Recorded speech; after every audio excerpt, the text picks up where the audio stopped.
Mini Jake, the tribe has spoken. Fuck you, Kevin. Aw, fuck you too, sweetie.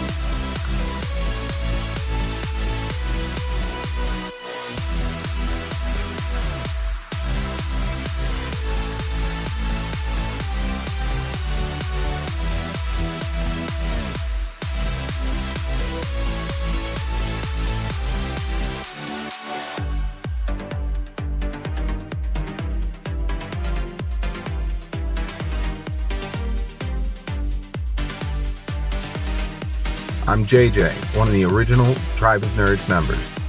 You can catch me on Marvel, Pokemon, and other gaming podcasts. What up? It's Josh, resident superhero nerd, but I also dabble in the occasional super villain as well.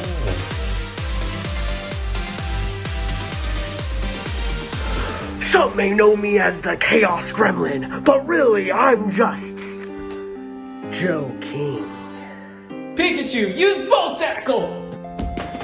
Good job, Pikachu!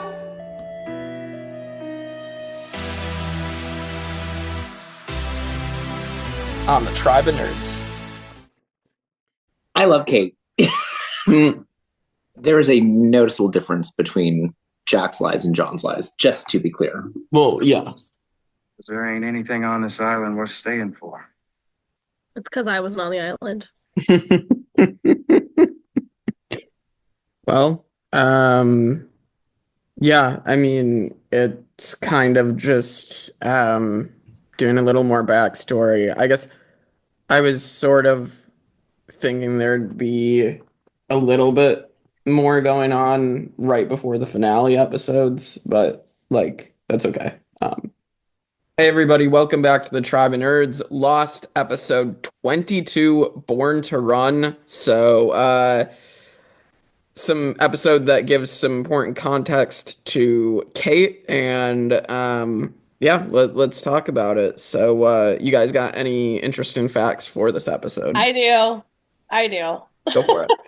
We might have the same ones. We might. Well, obviously, I mean, first of all, I'm going to touch on the numbers because now we can actually share these with Jake.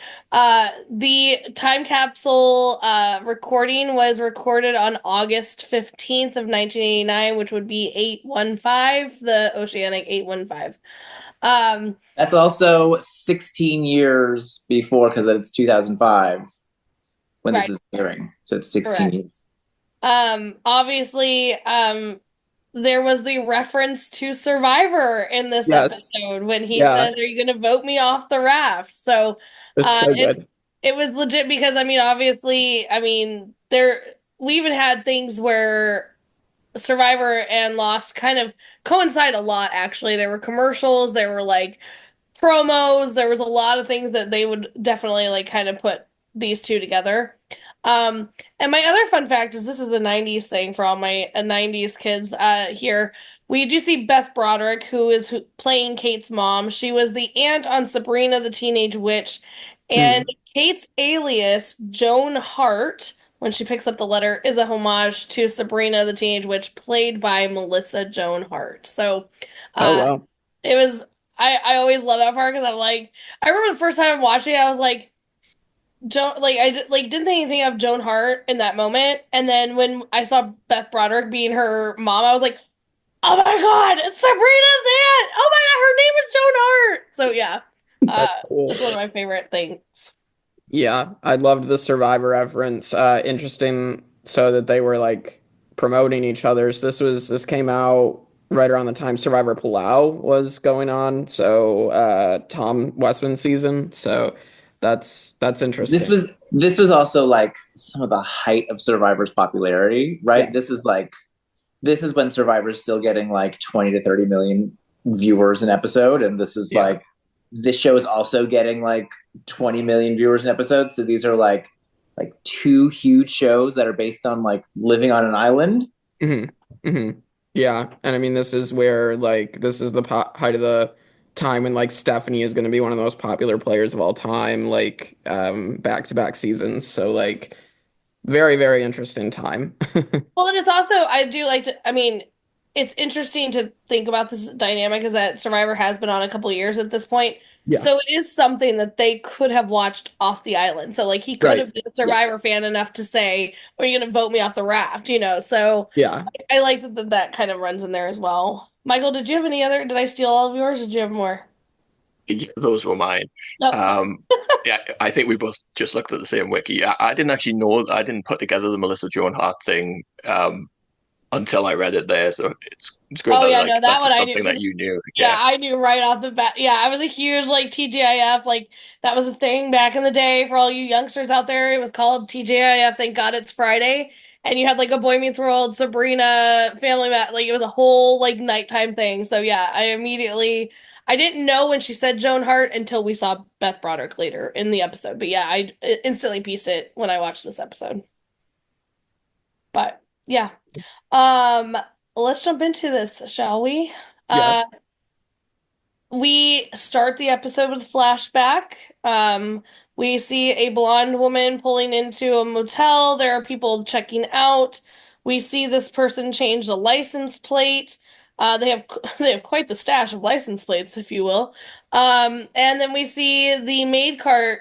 She's obviously going to be cleaning out these rooms that people are checking out of. Um, and we see this blonde woman grab some towels, grab some shampoo, goes into this hotel room, starts dyeing their hair, gets in the shower. Lo and behold, it is Kate. And this is going to be a Kate episode, obviously. Um, she then goes and asks for her letter, Joan Hart. And with that, we see her in the car reading this letter, crying. Um, we don't know what that is. Honestly, like, there's so many, and again, we love this for Lost because you can, like, read so many things differently into this letter. I take it as, like, somebody letting her know because she comes back, obviously, to because her mom's died of cancer. So I take it as somebody letting her know that. Other people, like I know that there was a thought from fan base forever ago, and it didn't really quite stick, but there are some people that believe that that was actually an after. So like all those things happened and this was kind of an after where she was running, after Tom has passed, where she dyed her hair to get away, and there was somebody letting her know, obviously Tom had died, he left her money because you do see money sitting there, all Mhm. these things like to kind of still protect her. Didn't really take a lot because a lot of people are convinced that this is a flashback for a reason and it's all together. Yeah. That was definitely a fan theory as well. Um, Jumping to the beach, we have Charlie being adorable, drive shaft Charlie. He's like all pumped. He's like, man, they probably went nuts when they thought I died, and I'm gonna show back up alive, and I'm drive shaft. Let me practice my guitar. I'm gonna write new songs. And we see Kate like just not as excited as Charlie. Um, to which then we see kind of a commotion over at the raft. We get introduced to Arst, Arst, and this will be a thing. I'm laughing because this is going to be a thing that nobody can ever pronounce this guy's name. We see that Kate wants on this raft. We see her questioning Michael, like, um, can I, how many people are going? When are you setting sail? You like all these things because Arts has warned them that they are on the cusp of monsoon season, and they should have set sail yesterday. So they're in full drive here.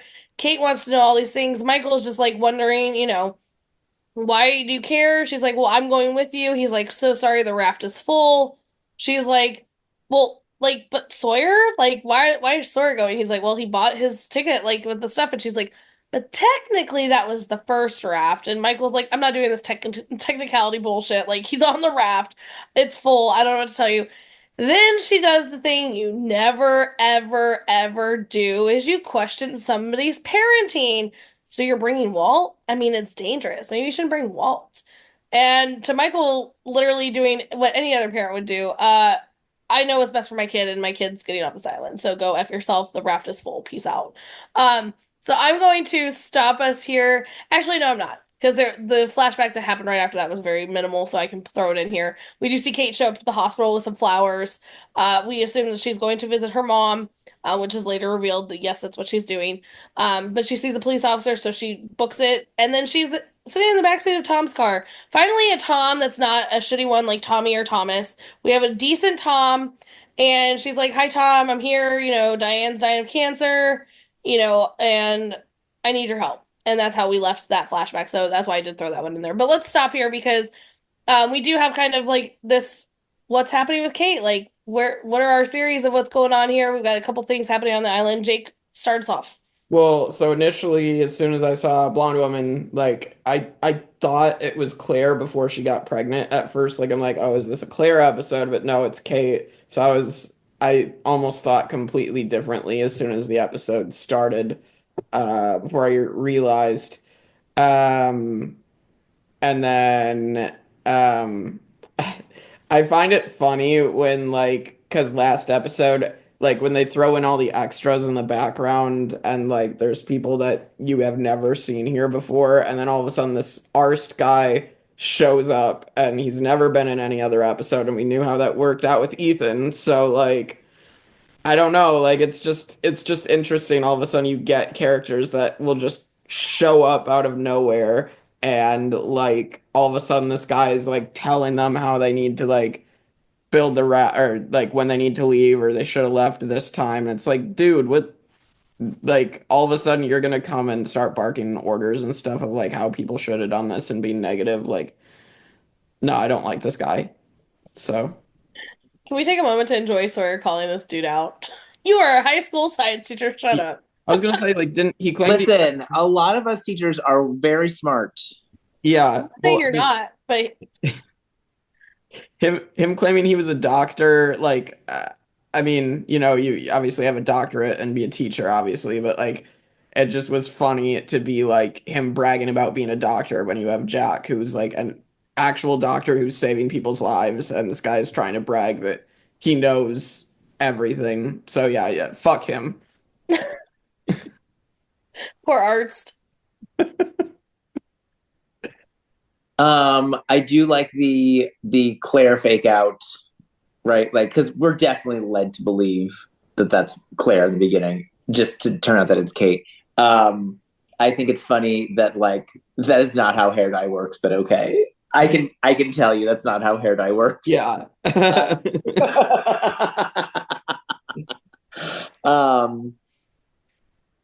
I mean, this is. I mean, I think the main stuff here is what's happening on the island, which is the like who's gonna get to be on the raft, and I like the writing of making it a limit. You can only have 4 people on the raft, so who are the 4 gonna be? You know, like I just think that adds some stakes and some tensions, and as it happens in this episode, leads to some drama. So, but like it's not.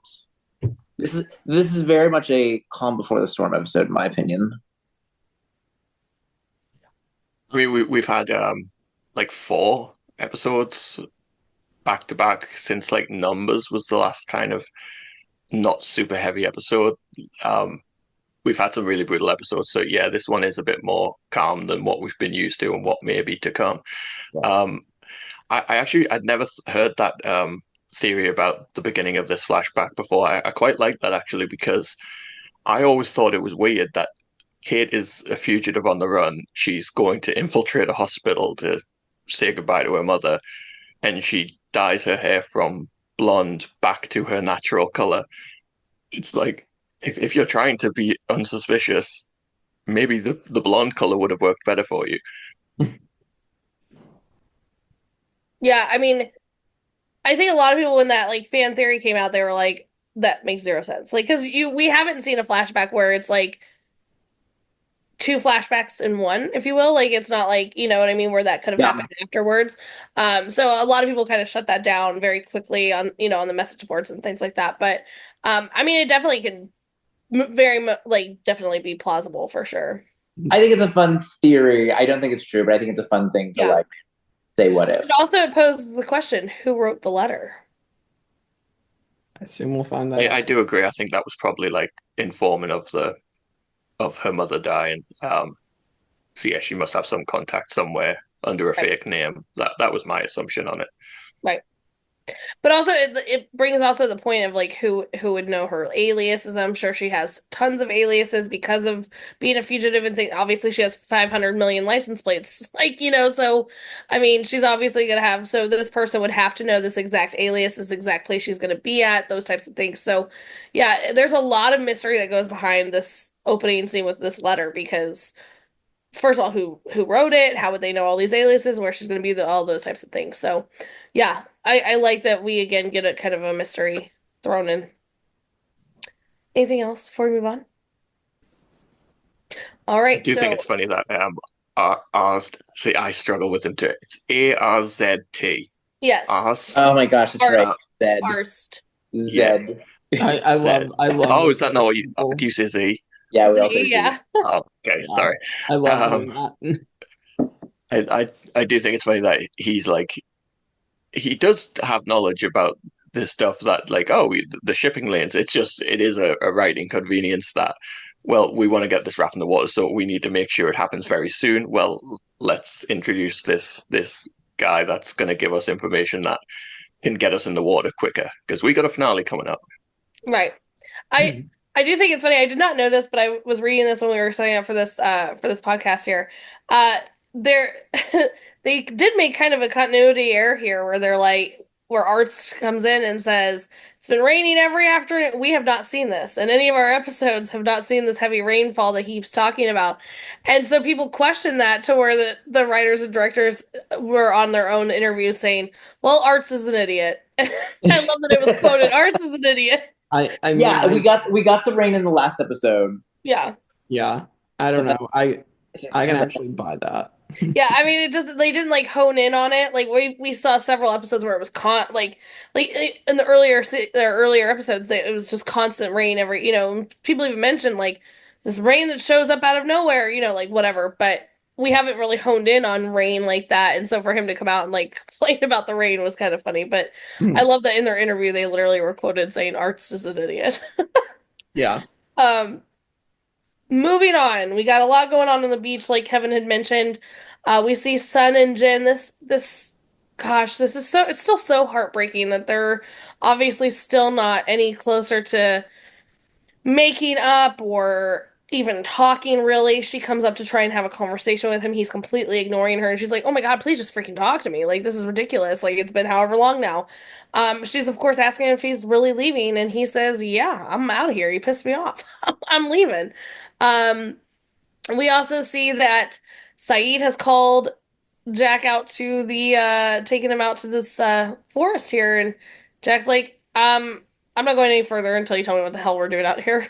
And then, of course, Locke comes out. He's like, "I asked him to bring you out here because I wanted you to come out with an open mind." Yeah, because we're about to get the hatch. Even bigger now, if we see it's now starting to unfold even more, which we would assume is Saeed because he had Locke take him to the hatch. He probably was like, well, let's figure out how big this. I'm sure they'd spend a couple days trying to figure out what this actually was before bringing in Jack. Jack not happy. He's like, "You've been lying about this for 3 weeks. Like, what are you doing?" And he's like, "Well, I mean, didn't you lie about some stuff too?" Kevin pointed out their lies are very different. Yes, they are. But yeah, this definitely, again, we're seeing this like leadership. You know what I mean? Like, who's in the right? These two kind of battling it out here. We see that because Kate had talked to Michael, he's now starting to question Sawyer of like, do you actually know how to sail? Because Sawyer's coming up like, why are we taking a cooler full of fish? I mean, legitimate question, dude. Like, legit. But why are we taking a cooler full of fish? Gee, I wonder why. Listen, he had a very legitimate question of like, why can't we just fish off the ocean? There's fish in the ocean. I get where he's coming from. Kristin. Let me have a moment. Anyway, so Michael is now like, okay, I may have picked the wrong person to come on this raft because Kate might be right. So we do see Sawyer and Michael getting kind of a tiff here. Because now Sawyer's pissed. He's like, well, we made a deal, and Michael's like, I don't really care. We do see then Sawyer go over to Kate because it was because of Kate that this is now like kind of coming to a head here. And then you see, which we don't normally see because these two kind of had their little playful banter back and forth. that he really goes out. He's like, you will not do this. Like, you're not taking my stuff. Like, I have this spot on the raft. You aren't doing this. Like, you need to back off. And kind of almost threatens her in a way, but what does she do? She comes right back with her own threat. If I want your spot, I'm taking your spot. And so then all of a sudden, Michael comes down with a little bit of a sickness here. He is not doing well. They have to go get Jack. Jack's taking care of him. Come to find out, it's something in the water. We see Jack and Locke kind of investigating this, and there's like a white substance in it. And they're just kind of battling this out. Mind you, this is before Locke or Jack could even take care of Michael. We see him and Locke battling it out over this hatch here. And Jack's like, let's open it. And music to Locke's ears. He's like, yes. And Saeed's like, not music to my ears. What? I brought you out here to be on my side. What are you doing to me, Jack? So I kind of want to bring in here a little bit of, do we open it or don't we open it? So, Jake, I want to come to you. Like, where are your thoughts on this hatch? I mean, there's no handle. So, like, Saeed's bringing up good points. Like, I don't think it's meant to be open. Are you on a Saeed side where we are not opening this? Or are you on a Jack Locke side of like, well, Locke is wanting to open it for different reasons. Jack's very like, there could be supplies inside. If not, it could be a shelter. Where do you weigh in on this hatch situation? I think I see more of Saeed's point of like, we don't know what could be in there. Could be something really bad. We've seen freaking polar bears on this island that shouldn't be here. Like apparently, from what we've seen, there's some sort of monster. So, yeah, probably not a good idea. As a viewer, I want them to open it because I want to see what's inside. But, yeah, that's kind of where I stand on that. And then on like Michael getting poisoned, I was like, oh, I obviously didn't see this coming, this little subplot here. And so I definitely thought like Kate was definitely involved. I did have like a moment, I mean, we'll get to it later, but I did remember like Sun's sea urchin needles from a few episodes ago because I know sea urchins are venomous. So I'm like, okay, I mean, if you put like a tiny dose in the water, you could make someone sick. So like I could see that. But then I'm like, I feel like it's more Kate. So yeah, I mean, we'll get to it when we get there, but that was kind of it's the next section. It's fine. Yeah. Michael, Kevin, anything on that beach front? I do want to like really point out the severe difference in hiding guns from a bunch of like scared, nervous people versus hiding the existence of this hatch that seems to lead to a bunker, which proves that other people have been there, right? Which makes a huge difference in terms of all of their survival on this island and like their survival and possibly getting off of this island, right? Like that is something that affects all of them. It makes sense to be like, hey, there's only 4 guns and we might need the guns for something later. So we don't want to waste it. But also like, we don't know who these people are. Like we can't be just like handing out guns willy-nilly. Like let's hide these, right? Like people are crash landed on an island. We should not be giving them weapons. They're emotionally not stable enough for this. That makes sense. But like someone had to bury that. So people have been like a big amount of people must have been here to do that. And you hid that from all of us. Like, ugh. And so for him to sit there and be like, well, you lied too. Like, it's so like disingenuous. Like this is not the same. And it's not the same Locke. And then what else? I mean, the Michael getting sick. I think it's a Kate centered episode and Kate had said, I'm gonna get your spot. So we're all led to think that it is Kate, right? Like that's what we're supposed to think watching it. So yes, that's what it does seem like. And I mean, spoiler alert for the end, she did. Yeah, Kind of is, she was involved. Indirectly, it's like Locke indirectly murdering Boone. That's exactly how that works. Right. but yeah, I it's interesting to watch, but it's not the most like chock full episode. I'm definitely. I agree with Jake. I agree with Saeed's assessment on whether or not to open the hatch. Like, this is a crazy island. We don't know what the hell's down there, and they've tried so much to get into that thing. It is sealed shut with like very thick glass and no way to get in from the outside. Like, what the hell is down there? Um, what I do like about Locke is I do think he's kind of like a surrogate for the audience in that way, where he just wants to get in, nothing to do with survival, nothing to do with, it's going to help the group. He just wants to know what the hell's in this thing. Like, he's so enamored with the island and what the hell's going on here, and so are we as viewers. Like, what's going on? So he wants to get in there for the same reason that the viewers want us to get in there, because we want to know what's in there.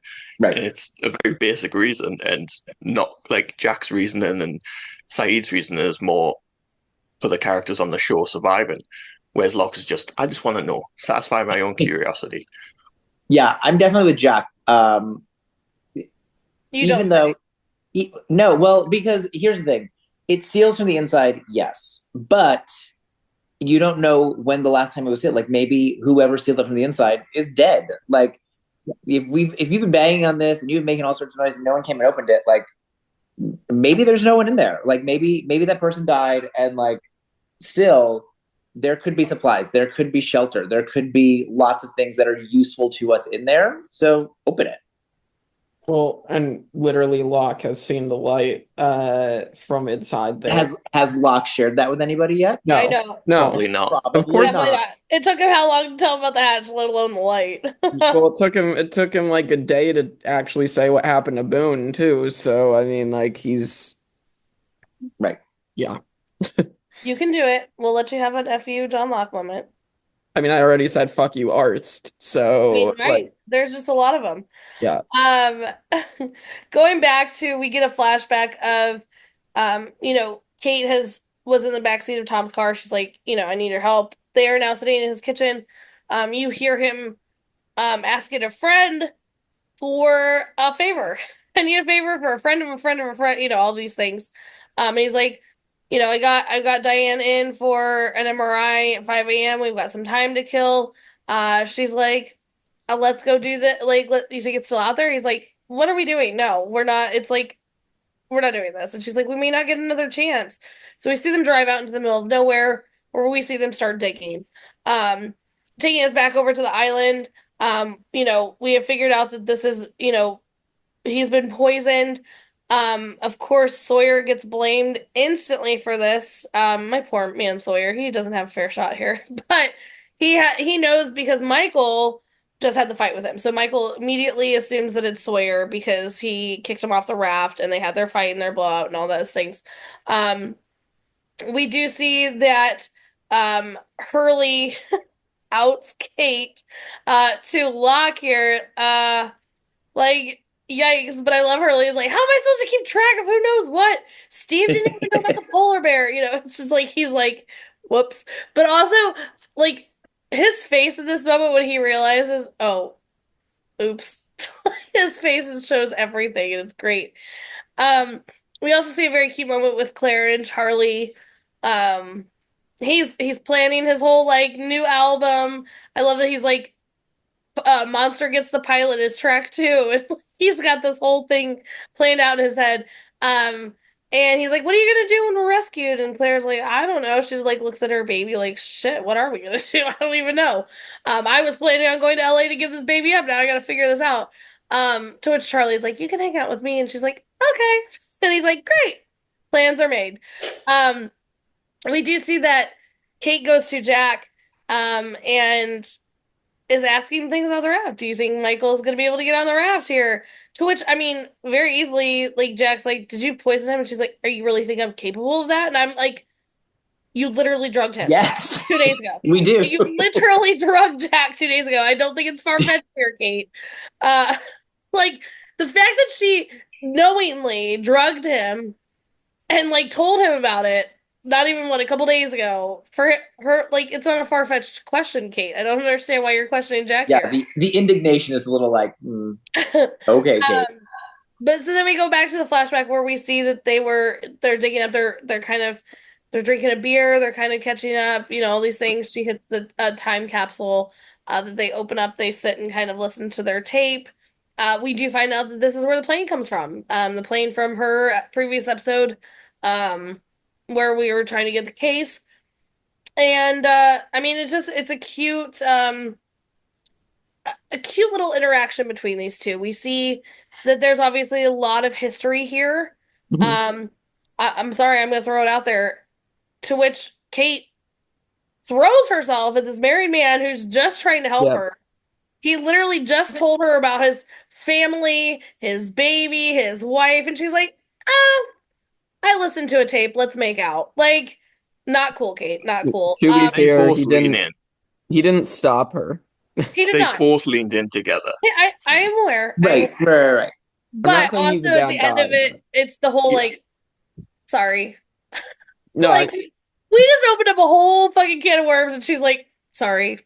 Like there's a lot going on here, Kate. Like, you're a fugitive. You're back to visit your dying mom. I just got you an MRI. We just unleashed all of these old memories and things, and now we're kissing. I'm a married man with a baby, and then all we have is the sorry. I just it just makes me laugh that it's just like, oops, oopsie.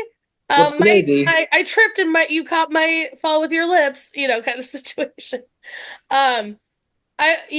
Let's leave it off here and kind of talk about this, because I mean, we do have a lot of this back and forth. We have Sawyer getting blamed. We have Hurley outing Kate to Locke. We've got Jack accusing Kate. This time capsule. Let's talk about it. Yeah, it's always funny when Sawyer gets blamed for things that, like, it's so clearly not him. Like, Sawyer's not drugging people. I say this as someone who likes Sawyer as a character. Yeah, he's not gonna beat them to a pulp. He's a little more brute force. He's not that much of a thinker. Yeah, he's a con man. He's smart, but like that's beyond his pay grade. Right. So yeah, no, I just think that's funny. And yeah, this relationship with Tom, again, seems like a good guy, aside from the fact, like, he has a wife and at least one kid. Like, it's a bit weird for him to go against his marriage, but I don't know. I mean, at least, like, okay, this is a woman he's known since they were kids, so I get that there's, a relationship there, but also, yeah, just don't be cheating on your spouses. That's really bad. So that's kind of my thoughts on that. No, go ahead.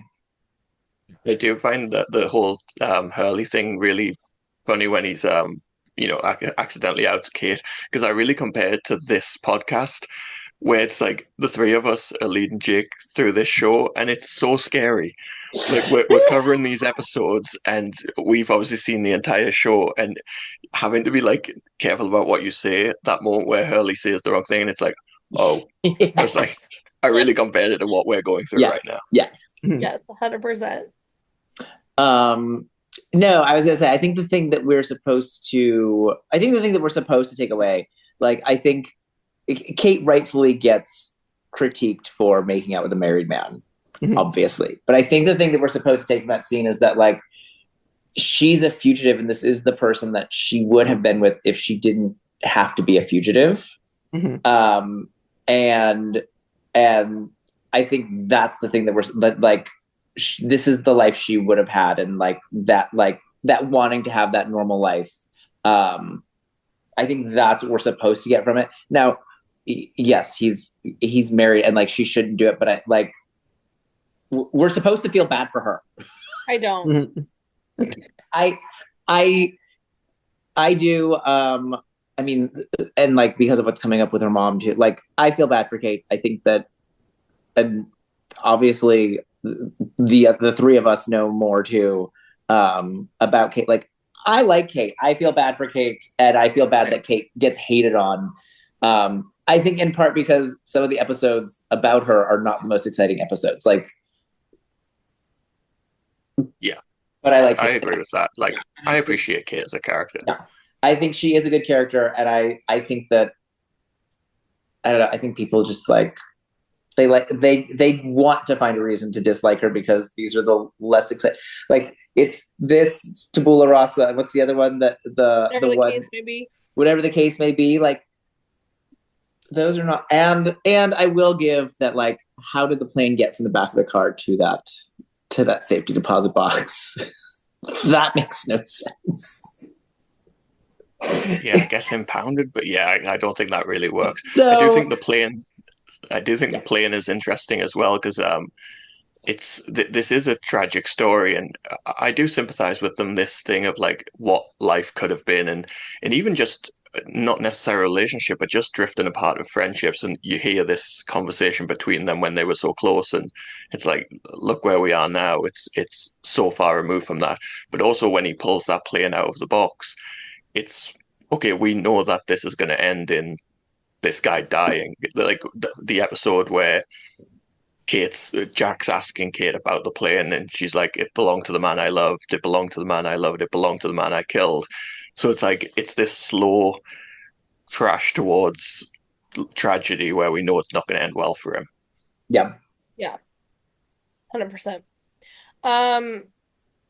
Moving on, you get a kind of moment here between Walt and Locke. We've not seen them together in quite some time. We do see that obviously because of what has happened to Boone, Walt is a little now iffy about his friend. We saw him when he was cleaning the bloody shirt in their drinking water, which, whatever. But Walt is now like not so much Locke anymore. He's a little kind of taken aback by him. But he comes to tell him, I did not poison my dad, because Locke does know that he had burned the raft. And that's why he's strictly coming to Locke to be like, I didn't do this. I didn't do this. To which we see, Locke take his arm, and immediately Walt's like, don't open it, Mr. Locke. Don't open it. You can't open it. He's like, what are you talking about? He's like, do not open it. Like, abort mission. Like, gotta go. Which is very interesting. Like, can you imagine being Locke here, that you've kept the secret, and you're like, but how does the 10-year-old know? Like, right? I don't think Jack and Saeed are gonna go tell him, but like, this is interesting. Like, well, how does he know about this? We do see that Sawyer is, he's still trying to contribute to this raft here. He brings the Pepto-Bismol over to Michael. Michael's like, you're feeling guilty. You're officially off this raft. Kate's now in. Sawyer is not having it. He is not having this at all. He snatches Kate up real quick, fast, and hurry. He's like, oh, we're about to air out some dirty laundry. Let me just empty your bag in front of everybody. Oh, what's this? Joanna's passport with your face on it. Why would you have this? And just everybody coming to the realization, like, Kate, like, can you, like, tell him he's wrong? Like, because we've all trusted you. And then she's like, yep, it was me. I was on there with the marshal. Oopsie. She kind of, she's like, I'm going to jail. Like, I'm not saying that. She's like, supposedly what I supposedly did. She's not saying she did anything here. But we are, she's trying the best that she can to maybe earn back the respect of her fellow, like, plane mates, because you can see them all starting to be like, eek. We definitely thought it was Sawyer. Now we were wrong. But it's a moment where I will kind of feel for Kate in this moment, because obviously, again, we don't know what's happened, and we don't know why she was a fugitive, all these things. But they all kind of walk away from her, and they have all been her friends. They all, like, never would have even guessed that she was the fugitive here. Mm-hmm. And so it's just like seeing her, like, just sink down and losing it all into the sand there, where you see the plane just, like, laying off. It's like, because we know we're about to get into this part of she's about to lose it all over here as well. It's just kind of, that is a moment where you're like, damn, she like had started to build this new life, and now it's all falling apart, very, very quickly.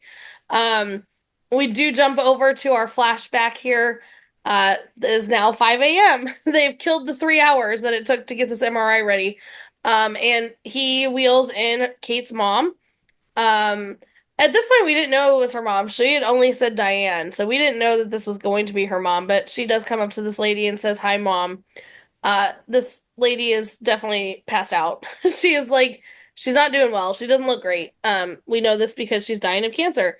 Um, she's like, "Hey, mom, it's me, it's Katie," and we see her kind of make a facial expression to where Kate's like, "Yeah, hi, it's me. Mom, I love you." And mom instantly turns into fear. Help, help. Like she could barely get it out. To the point where she's starting to build up, like, help, help. Like, I need help. A doctor notices. Kate starts to walk away. We still hear her screaming in the background, help, which she's definitely found her voice because she needs help massively. Again, we don't know why. To a security guard stopping Kate as she runs out. And he's like, "What's going on?" She's like, "Oh, my mom, she was confused. I was just gonna find a doctor." He's like, "Hold on, you wait here." And he starts to call it in, and Kate's like, "Oh, fight or flight, gotta go. Like, I'm punching this dude out." Tom comes out, he's like, "What the hell are you doing? Like, this is my place of work. I helped you out, now you're punching people." She's like, "I need your car keys. It's time to go." We see her bolting it out. They get into the car. She's like a bat out of hell, racing out to get out of this parking garage to run away. We get down to the exit where now was he like mall security, hospital security, or is he like an actual cop here? Because like he appears to be like hospital security staff because I don't, and we do hear the siren, where she's like he's calling for backup, but he's calling for backup leads me to believe that this is actually a cop that just got there in time because like hospital security is not calling for backup. I don't Well, believe that's true. Yeah. I mean, neither here nor there. She knows she's about to get caught here, and she cannot get caught. She tells Tom, "You got to get out of here. I got to go. Like, I got to go." He's trying to reason with her. Just cooperate. Like, she's like, "Cooperation? Like, what do you mean? Like, I've been on the run for however long I've been on the run. Like, this is a joke. Get out of the car." He says, "No, I'm not leaving." So she hits the gas. She's going. She's leaving the parking garage.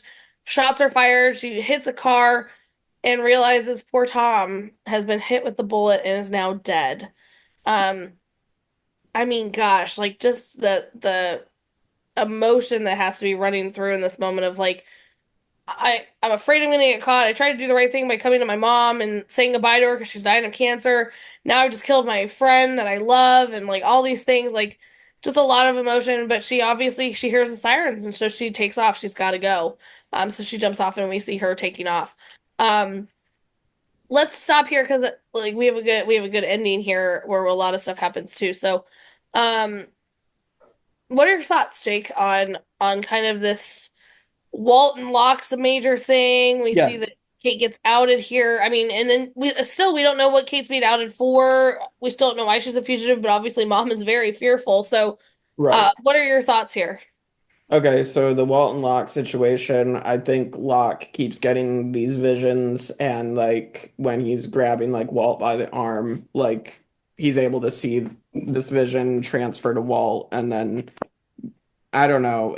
I feel like that's what's going on, but also Locke has, seen something in the hatch. So it's very, very interesting. Kind of like. But I guess that both visions would entice him to open it. I don't, well, I guess that one is saying not to, and obviously the light is enticing him to open it. So I don't know. It's conflicting.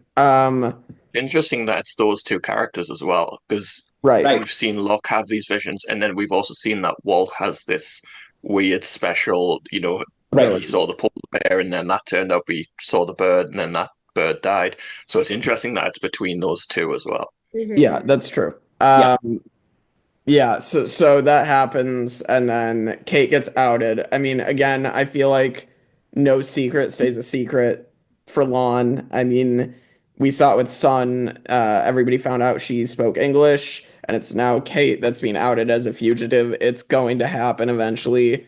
That information is going to come out, and so I found that interesting, especially she's trying to take the name of Joanna, the woman who drowned early on in the show. So Yeah, that happened, and then obviously the last, or was it the last flashback of the episode? That is Um, the last flashback, yes. okay, yeah, so we're, I'm curious why her mom is so fearful of her um for being a fugitive. So I guess we still have to find out why she is actually a fugitive, but clearly it's bad. And like also like the cop shooting into the car at that point, like yeah, I mean, clearly it's bad enough to where they have to resort to gunfire. And as soon as the cops started firing, I'm like, okay, Tom's dead because that's how it's gonna go. Is that she's not gonna stop, he's not gonna get out of the car, and then as soon as the shots are fired and they're moving forward, it's like, okay, Tom's dead. So it's unfortunate. I have to bring this up because I want Kevin and Michael to discuss, and Jake, you as well. So I want to leave this thought here with you guys before we get like full on ideas for the episode. Can you imagine that wife coming home from Cedar Rapids and hearing how her husband has died? Yeah. Like the questions that she would have, like, who is even this woman? I didn't even know she was around. And then you were with her when you died, and there things are happening in the hospital, and like, I can't imagine that conversation that cops are having with her to tell her husband's died when she like that to me is probably one of the saddest things is her to come home now a widow, baby growing up without their dad, and she has no idea why. Not a clue who this person is, why he like God. That like people don't talk about that because like you don't like and you know what I mean? This is Kate centered effort episode.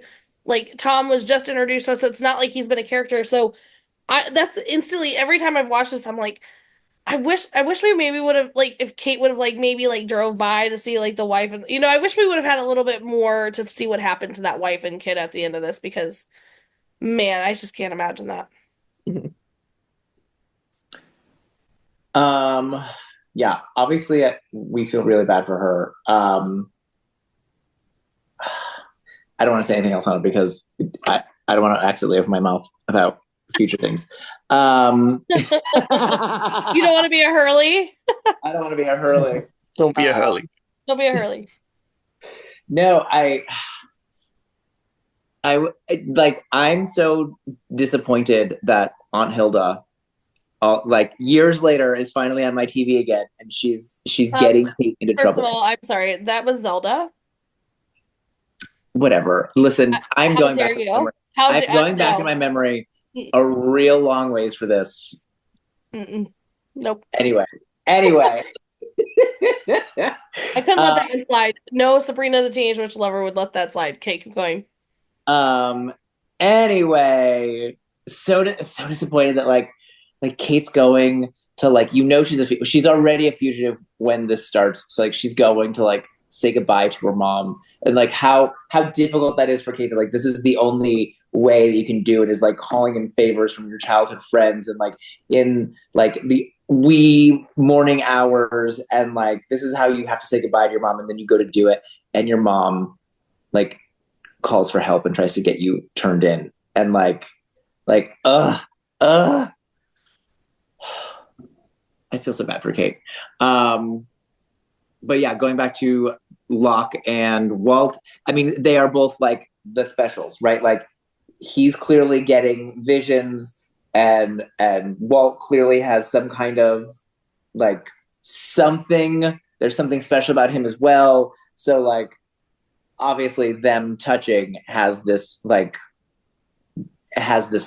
I like to think that like for the very the very non-believers, the very like strictly science people, they'd be like, well, he must have overheard something, right? Like if he overheard these other conversations, he overheard a conversation about this too. Like I like to think that like because they did mention like him saying I overheard, that like that kind of excuse is there for those people. But like even as like logical science brained as I am, I'm like, no, this is because it's the two special people like had their moment.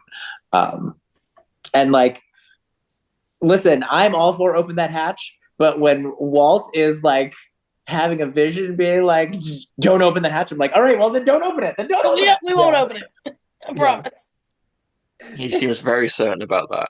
Yeah, he was very like, okay, maybe we do listen to the child. Like maybe Right. Some children make the most sense. Sometimes. I like the whole Sawyer and Kate scene there, and keeping with the Survivors theme, I think it was like Sawyer turning it into a live tribal where he's trying to get the votes onto Kate. And just the kind of ruthless nature of Kate as well, where it's like before all this is revealed, there's a small scene where you see Kate burning the passport, and then Sawyer comes up on her and she just kind of puts it aside. The fact she's burning off Joanna's face to replace it with her own and get this new identity for herself. And Kate's in like full on survival mode. I got to get out of here and I'm going to do whatever it takes. And it all just blows up in her face. And props to Sawyer as well, because he just works it out. So Sawyer didn't know about Kate being the fugitive. Like, he wasn't told about that. It's during these conversations where Sawyer works out, like, it was you. It has to have been you. So props to Sawyer for, he's not always the smartest. Like, we didn't think he could poison Michael, but like, he is quite savvy and he's able to pick up on those things. Yeah, I think he's very street smart. I don't think he's the type to like know how to like make a poison in the jungle from like the plants that he finds around, right? Like, that's not his thing, but he is a very intelligent person. So like, and a very hot person. True. You know I'm going to throw it in there. I hate you so much sometimes. Continue, Michael. That was it. I think we covered the other stuff that I had. Yeah. Okay. All right. So finishing out this episode, we see like Michael is he feels completely betrayed. Like, the look on his face when all this goes down, like he doesn't know who to trust now at this point. Like, he's like, I can't imagine like just Michael, like somebody's burned his raft, somebody's tried to poison him. He is just like, screw all of you. I'm getting off this island as quick as I possibly can because you guys have it out for me. We do see that Jack comes up to Sun and says, "Yeah, I know it was you. I know you don't want Jen to leave. I won't tell anybody, but like, I know it was you." And she's like, I don't want him to die out there. And like, again, like this, like, this such a sad ending to these two is like, he won't even speak to her. The only reason why he's not speaking to her is because she found out she was speaking English to protect him. So it's just, this is a very sad, like, she just wants him to stay. She just wants to work it out. And he's like, I'm out of here. I want nothing to do with you. We do have a moment where Sawyer comes back to Kate and he's like, got the spot back, bitch. Like, he's gloating. And listen, that man does no wrong. With that, listen, I mean, she shouldn't have challenged him. And he does say it. He's like, you shouldn't have challenged me. Like, I believed you. Like, he's telling her, like, from one kind of outcast to another, I knew you were serious, but I'm not playing that game with you. Like, I want this too. It does no wrong. No wrong. With that, we do kind of see what he's like, we're setting sail tomorrow. Like, Michael's feeling good. We're out of here. We're leaving in the morning. I got some packing to do. She's like, are you gonna say you're sorry? He's like, no, nope, not gonna say anything. Like, see you later. But we do see like him say there's nothing on this island worth having around. He does kind of pause because that him and Kate have had this like moment, right? Like, they have bonded. And I think that was his moment of like, give me a reason to stay. It's like that you see in all these like love stories, like, give me a reason to stay. And she's like, have a safe trip. Sayonara. Like, she don't care. She's mad too. Lovers quarrel. And then we get Walt going over to his dad. Man, I gotta touch on this part because this is something like, again, just became his dad like a month ago. All right. Walt comes over and is like, Dad, I burnt your raft.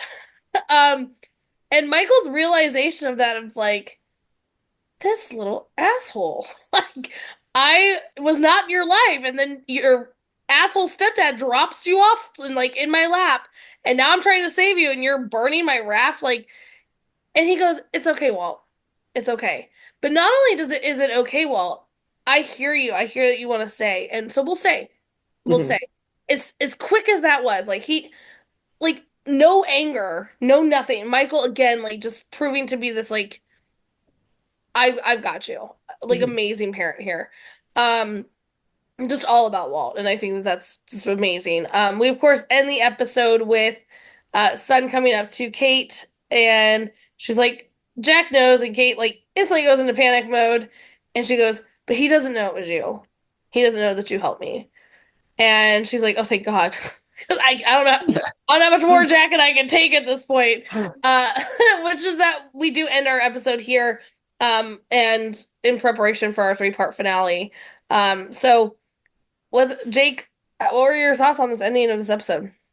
Ending was probably the most interesting part for me of like Walt and Michael being like,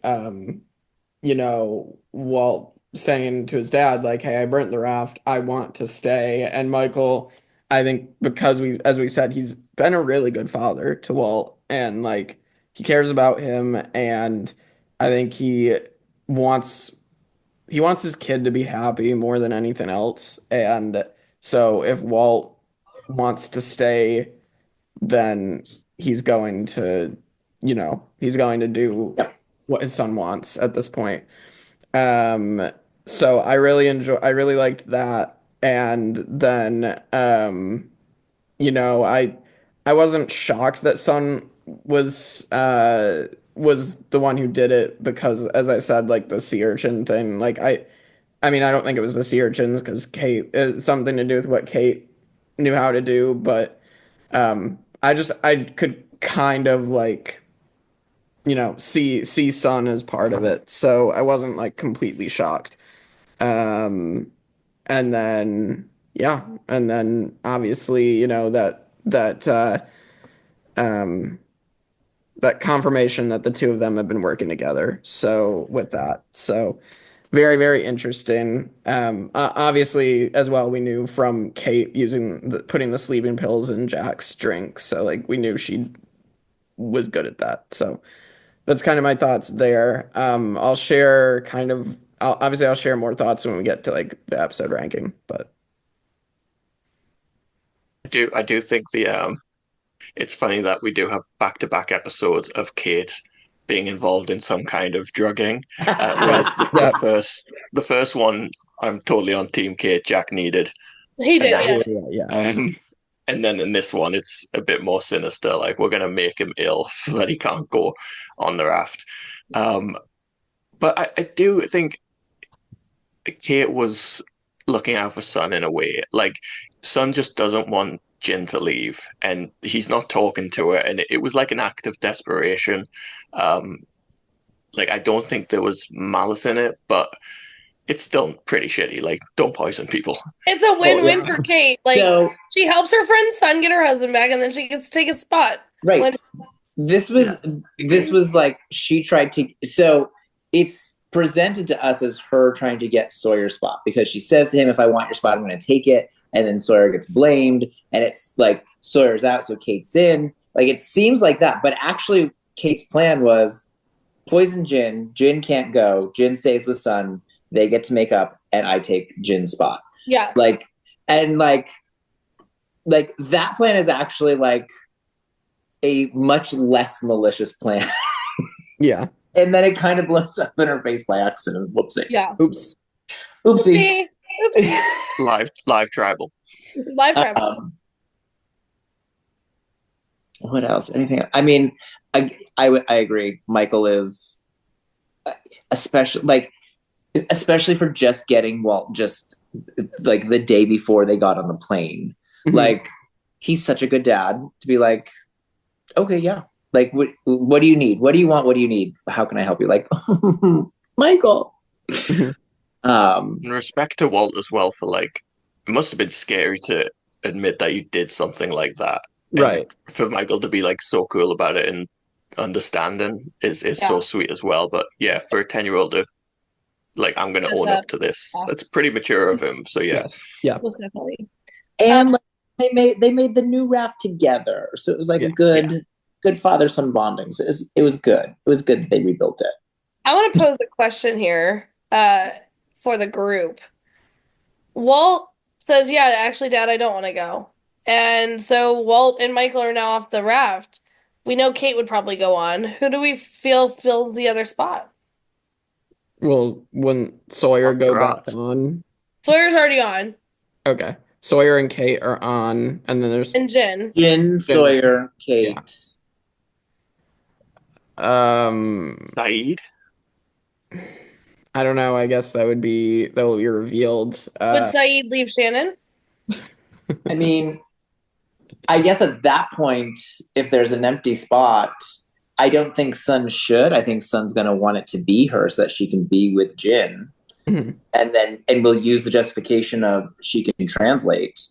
Especially with Michael, the person who has like done the most to communicate with Jin. Michael has the best ability to communicate with him without a translator. So if Michael's also not there, then who makes the most sense? Like, that's what I would think the conversation would be. I don't think it should be her, but I think that that's what she would try. Right. But also, I mean, we just assume Kate would be one that would fill that spot because she wants to desperately be on there. But after just revealing who she is, would the other castmates over here, would they let her go on there? I would think that they would, because they'd be like, well, fine, then you go. Like, we don't trust you now anyway, so you go. That's what I would like. I think some of them would want to be like, no, I'm not going to give you what you want. But I think most of them would be like, all right, fine then. Bye. Mm-hmm. It was interesting to me that none of you said the other parent and child. I thought one of you guys would have at least said Claire and the baby. No, I'm not putting Claire and the baby on that boat. Absolutely not. Yeah, and on the Rinky Dinky raft? Nope. You're okay with Walt going on it though? I'm not okay with Walt going on it, but Michael built it, so yeah. And they're staying now, so but no, I mean they're not. They're actually still going on the raft, but I just wanted to pose that what if? I think Claire also wants to stay with Charlie now. Like I don't think she wants to leave and on that raft. So I mean, I understand Claire wanting to leave because someone kidnapped her, right? And like wanting to get away from that traumatizing place. But it is infinitely like, what if there's a storm and it's rough waters and you're trying to hold a baby, and like now you can't do anything to like help steer the ship because you're holding the baby? Like, that's just it's not good. I don't think she would want to leave in that way. Yeah. I didn't know if you guys would feel like lifeboat mother and children go on for kind of situation or not. One last thing on this lifeboat thing as well. So Michael leaves it in Walt's decision, and Walt decides, okay, we are going to go, and he has this look on his face where it's like, no, I want to go. Is that because of what he saw with whatever he saw with the hatch? Like, no, I want to get off this island right now. I'm glad you brought that up because that was gonna be my next question. Actually, he did say that, is him we gotta get out of here because Locke's about to be an idiot. he did say that. So I mean, he did realize based off of his warning to John Locke earlier in the episode. So I guess they're still on, but I don't know. Should be interesting. I'm excited to get into this finale. So all right, favorite, least favorite. All right, least favorite, definitely Arzt, because screw him. Like, again, you just came out of nowhere. You have no room to bark orders at people, so get out of here. And then favorite. Ooh. I mean, I'll go with Michael, because of how he listens to Walt and is such a caring father. And again, that keeps getting brought up again because, I mean, we keep seeing more of it. And, Michael has probably every right to be like irritable and not happy the fact that he got poisoned. So, yeah. So I think Michael's going to be my favorite.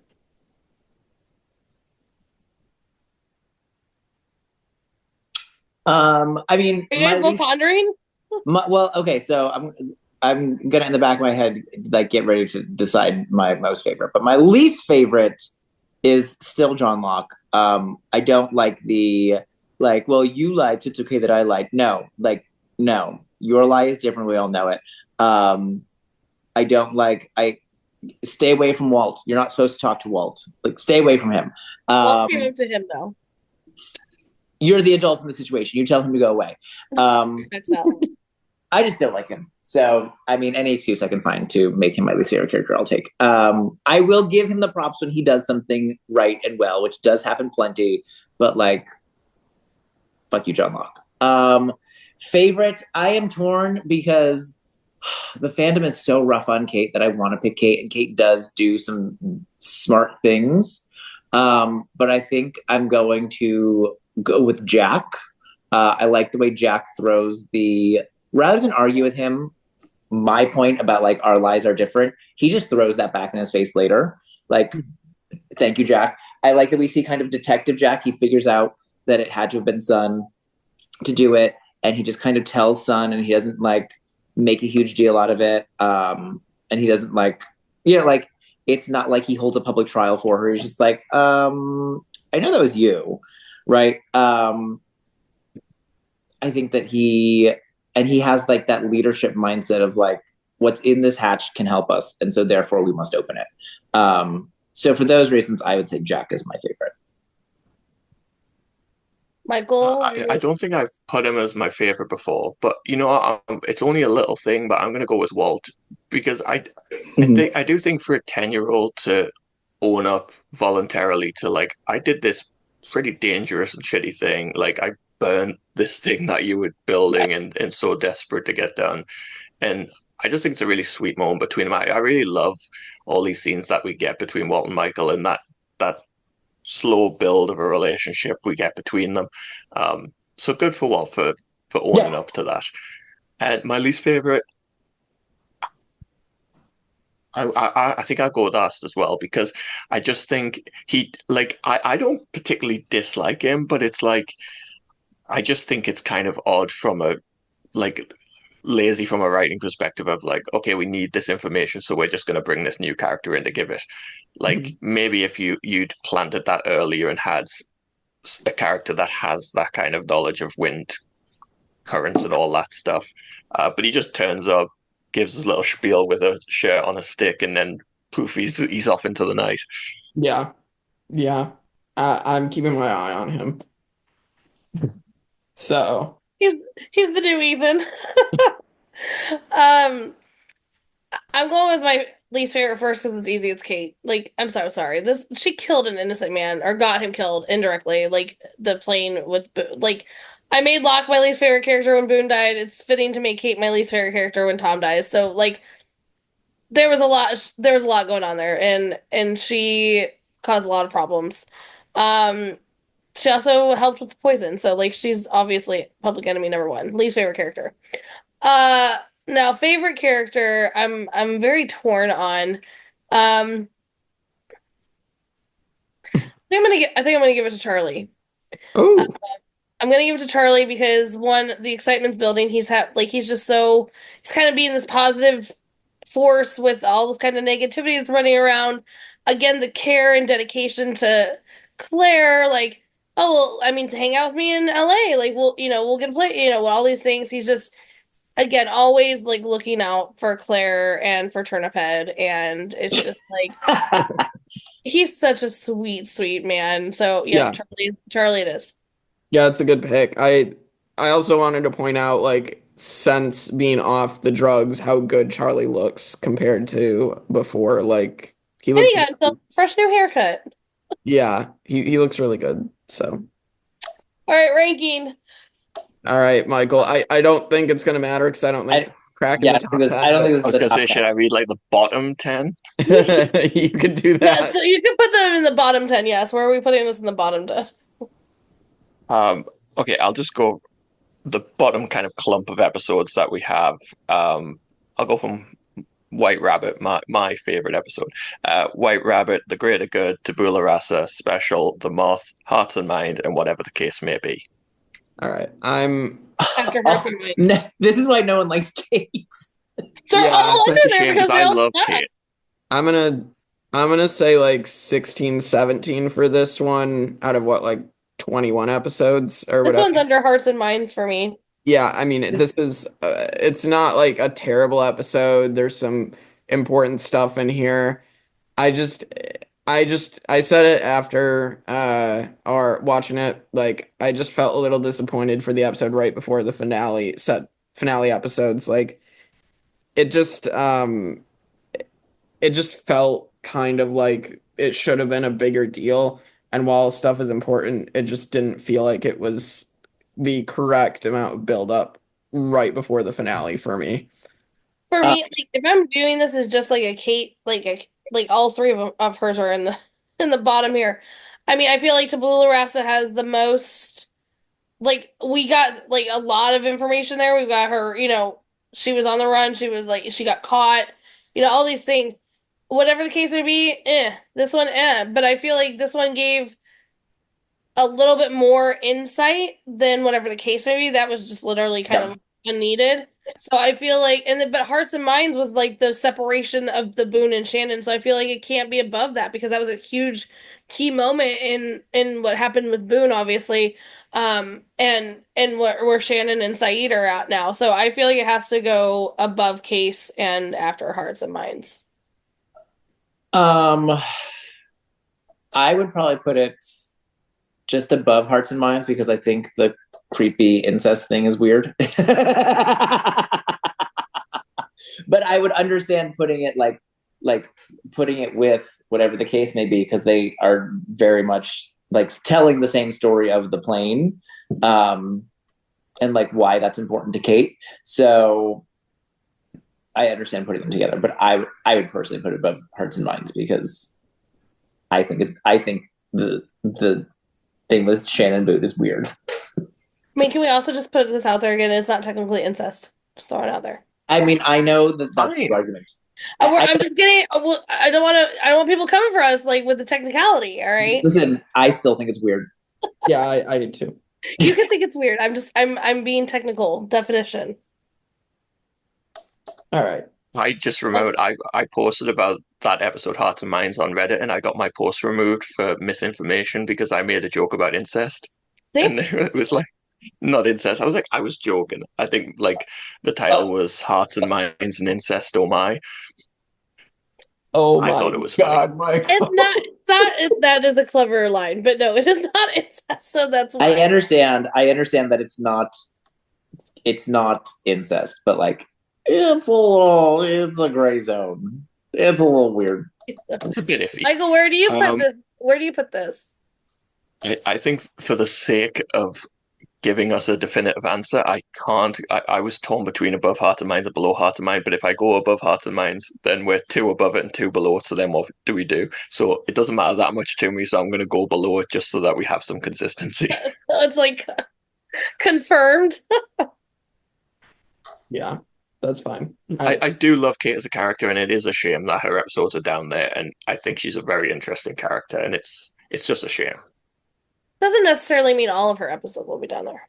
Right. Yeah. All right. Well, that's 22 episodes down, and the next episode you see is going to be part of our finale of season 1. So, I'm so freaking excited. Like, yeah. if we can literally just sit here all day, every day, and just like at one after the other, like Jake, again. I am so excited for you to see season 1 finale. Like, I am literally like, it's so funny because we do know that Kason and I are ahead. I literally just watching it with him, I was like, oh, I can't wait for Jake to get here. I can't wait for Jake to get here. So I'm very excited. I'm excited. Just, like, jumping up and down. Yeah, I'm excited. I'm really excited to get to it. To celebrate as well, I'll announce it. We will be doing a Brant Steele Survivor simulation with the cast of Lost season 1 and the 5 of us. So fucking great. If anybody was wondering, yes, Shannon is going to get voted out first. First boot, Shannon. I'm going to be in an alliance with Shannon. We'll have to discuss who's on what tribe. You can give me Shannon. Oh my gosh. Put me in a tribe block so I can vote him out. Yeah. There we go. I think that's the plan. I request Sawyer and Shannon vote one out and do other things with the other.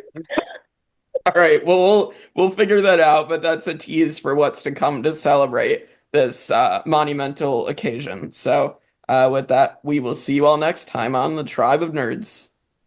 Fuck you, John Locke.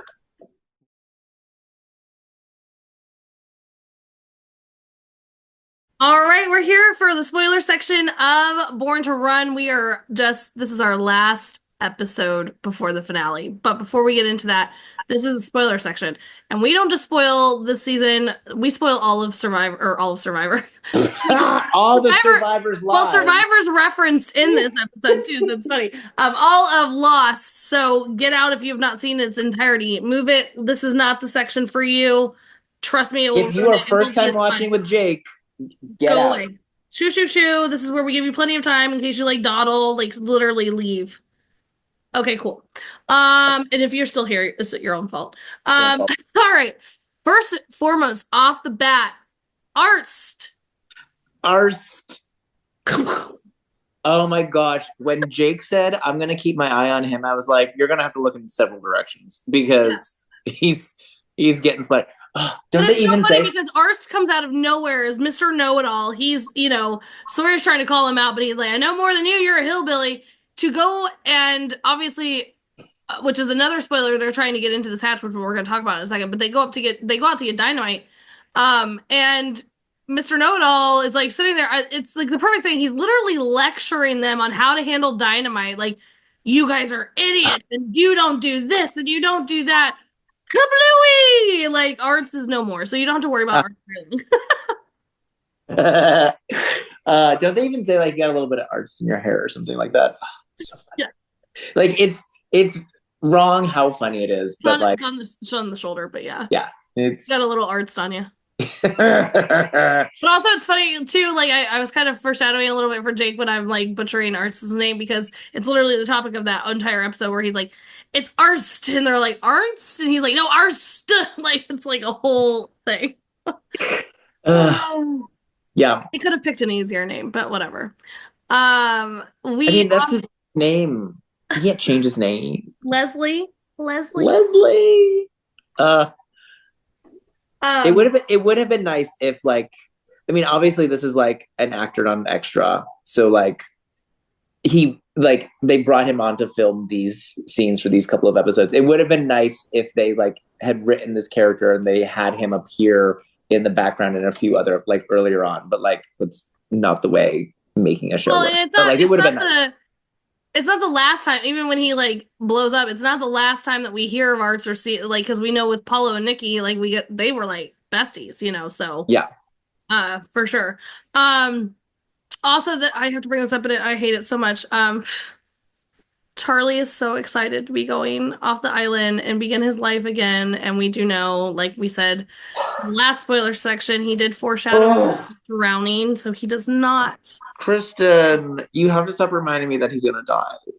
I hate reminding myself. That's a very rough episode because of all the things that go along with it, which we won't spoil here because we have to have stuff to spoil later. But it's actually very sad to see how excited he is. He's making plans with Claire. He's planning his. He's so excited, because he's genuinely planning on not because we're gonna win some lawsuit because we were on a plane crash, not because we're gonna be celebrities, but because our records will have sold so much in the wake of my death that I will now get alive. Yeah, I will now get that money, and then we can live the nice life, Claire, and right. we can get it. And I'm writing a brand new album. Monster Kills the Pilot. And for him too, so he didn't start doing the drugs until after they made it, right? So he's also clean and sober, and so he's able to write and yes, this is gonna be some of the best stuff that I've written in years, and oh, it's so sad. I hate it. I hate it. We also get a lot of Kate in this episode of her mom and her mom being very terrified of her, which we know. Well, I'll say this: I think I get her mom has. Her mom turned her in a couple times actually. Now, it's one of those things that we do know what Kate did. We're about to spoil it for you. So if you're still here, go away. But Kate did kill her abusive stepfather that was abusing her mom and her. And she does kill him, sets up, like life insurance and a house insurance policy for her mom to literally set her mom up to protect her mom. And immediately her mom turns her in. Immediately. And then, of course, like, she escapes a bunch of times, and this is where the marshal and all, like, it's been a long, huge thing coming in. But even it, like, I do give Kate a lot of hate, like, I do.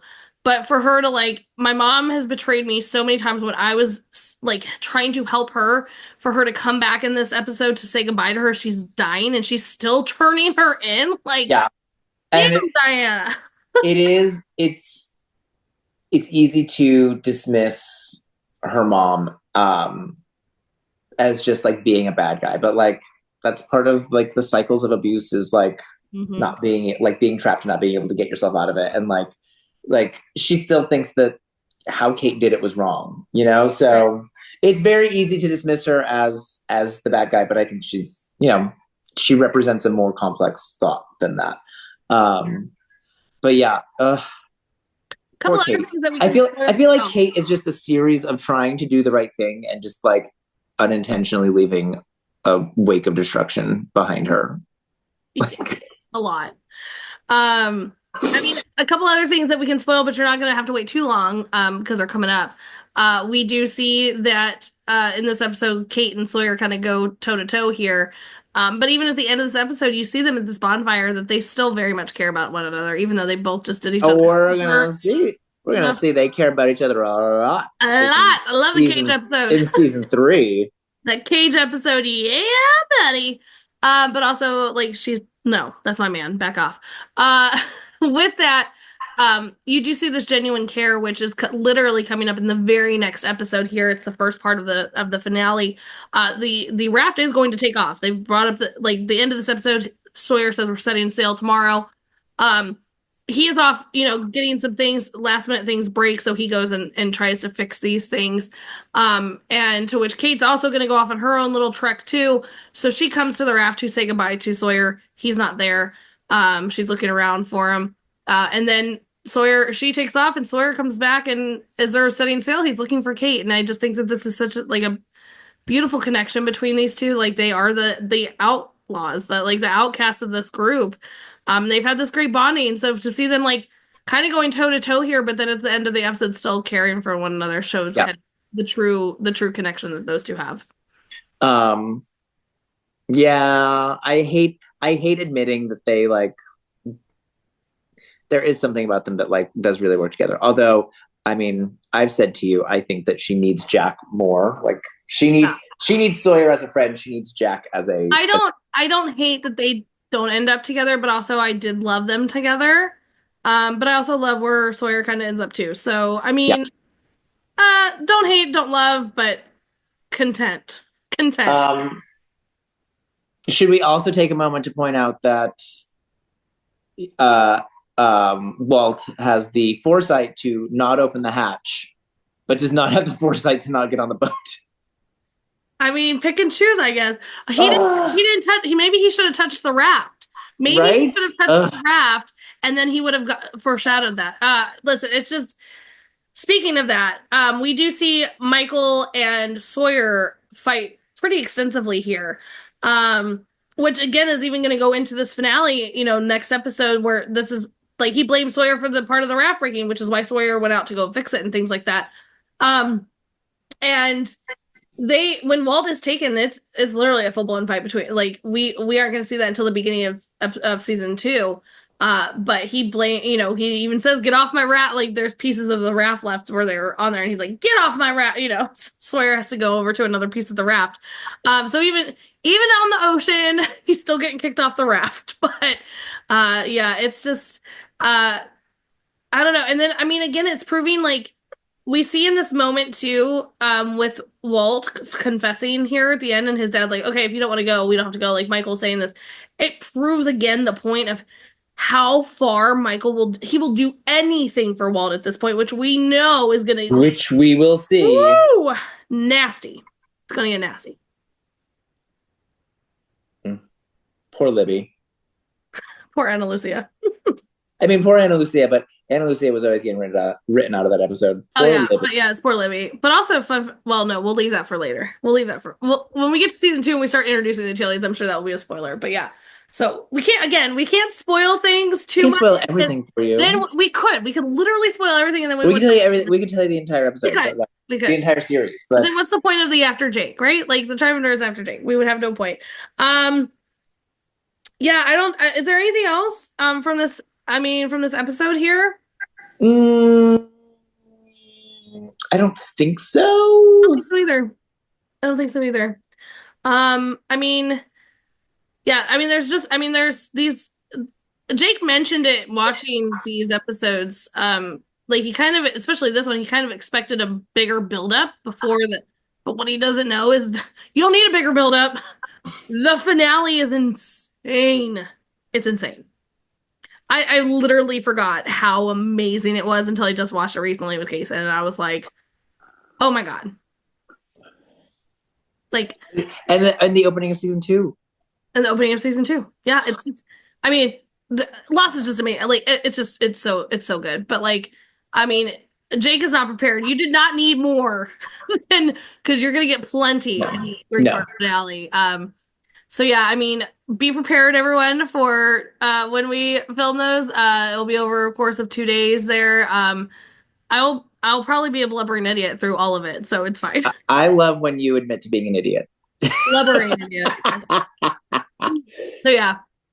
So with that, like, comment, subscribe, all of the things. Like, comment, share, bell notifications if you want. If you're gonna do a spoiler, so Jake he cannot help himself, so make sure to put spoiler. Also, we love to hear like your thoughts if you're agreeing with us on certain takes here. I know that like one of our things that we brought up was a fan theory about Kate getting that, like the first opening was later on past that. So let us know. Let us definitely know what your thoughts and theories are. We'd love to hear them. Again, if they contain spoilers, just put spoiler alert. But yeah. We will read them and we will address them before we present them to Jake. Yeah, most definitely. So with that, like, comment, subscribe, all the things, Tribe of Nerds. See you guys next time on After Jake for our spoiler section. Bye. Bye.